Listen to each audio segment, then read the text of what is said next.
it's time to get down with our ghoulish selves and review Ghost Manor, a game that has the reputation of being quite a horror, and not in a good way. Many complain that they get stuck and often give up on the very first stage.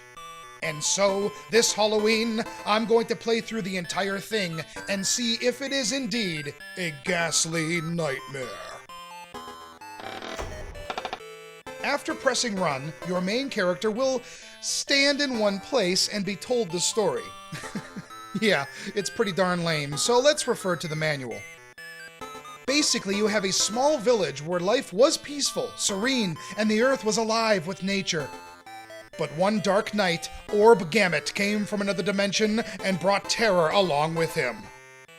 The good news? Well, this fellow Arthur possesses something called ghostly shot power, and now he is up to the challenge of defeating this Mr. Gamut for good. If you look at screenshots, it appears to be a cool ghostly action platformer. Well, some of this is true. You'll destroy ghosts and jump around, but you'll quickly use up ammo, fall straight to the ground, be confused and stuck, and then toss the game across the room. However, the manual states, quote, each level is a mini puzzle where the player must jump, shoot, swim, slide, climb, and search to find his way out of one level into the next. Find the key to escape to the next level. Ghost Manor, I believe, is often mistaken for the wrong kind of game. While some action is to be had, it really requires exploration and patience. The main goal really is to find the 10 or so keys, one per stage, which access the various exits. For example, here is some help for those who do give up on the first stage. Take the ghost elevator up here, crawl, grab the fire token, snag the key, then head to the topmost door at the top right of the screen, and bam, on to the next area. That process repeats itself throughout the game, although later levels become much larger with mazes, trick doors, exits that lead to earlier parts of the game, and those are just plain mean, and more. As mentioned, Arthur has your typical jumps, but you'll also need to get used to sliding and jumping off of the numerous angled platforms. Not to mention bouncing up waterfalls, using the trampoline for greater heights, and even hopping off and on ladders. Of course, Arthur attacks using his ghostly shot power. It is limited and runs out quickly, so you really need to use strategy and save up as much as you can. Some enemies do harbor the key, so juggling when and where to use ammo is very important. Luckily, you can replenish your shot power by finding the purple ball. In fact, other hidden items are placed all around, such as the stars for eventual double shot, hearts, ghost spring activators, and others.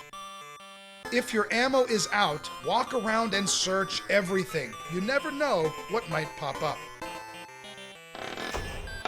The entire game is really about discovering areas and basically walking around as you head from each screen to the next, eventually fighting Orb Gamut himself. His name sounds like a curse word. Orb Gamut. Some doors and entryways you can go in, some you can't, some you assume you can't until you realize, oh, those are elevators.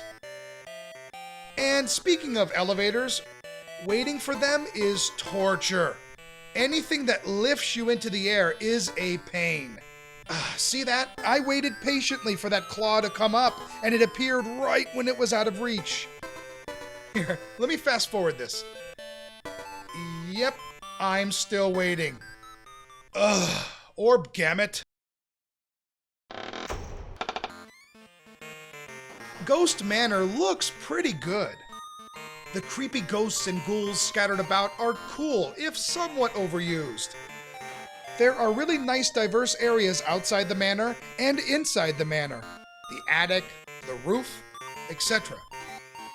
The colors pop nicely, and Arthur has some good, if not bizarre, animation. I think the mood of Ghost Manor works rather well visually. I have to admit, at first, the music worked for me, but by the end of the game, it all grinded on my nerves.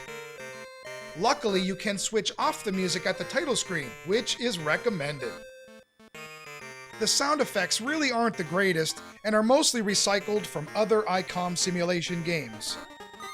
I mean, we can't have a sound effect when being electrocuted, but we can make sure that that music keeps playing. Orb gamut. The directional key moves Arthur around.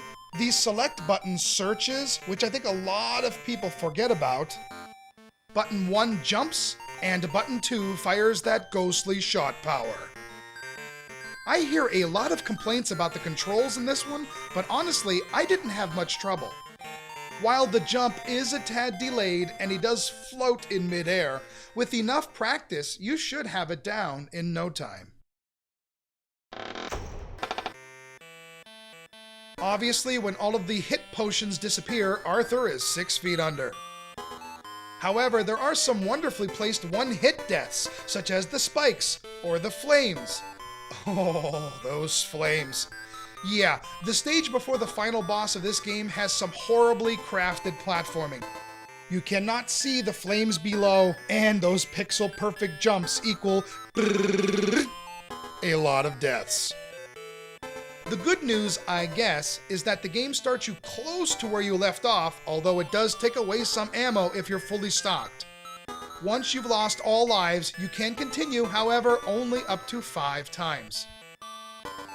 Even though a lot of this game is about climbing, you'll actually do a lot of falling, and falling. Oh, and yes, the Skull Smasher is in the game, but only during the final boss battle. I don't want to show too much here, so I'll just say it's pretty underwhelming. One more thing, watch this. I hit pause to get something to drink. When I came back, I accidentally hit select and I died. What? Ghost Manor is one of those games that has some really cool positives and some very specific negatives. I am in the minority because I feel it succeeds as an adventure exploration game, as finding the keys and exploring all the areas is fun. But it has some trouble in its action and sometimes lackluster platforming design. Even though I started to get quite negative, in the end, I can't dismiss Ghost Manor completely as many would, because I actually had some fun with it. I kind of like it. If you take it for what it is, you might enjoy it. For a bit. What the? Orb gamut.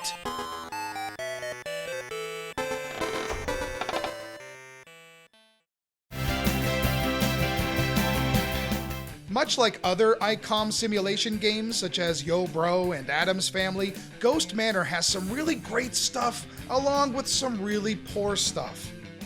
With a little tweaking, this game could have really stood out.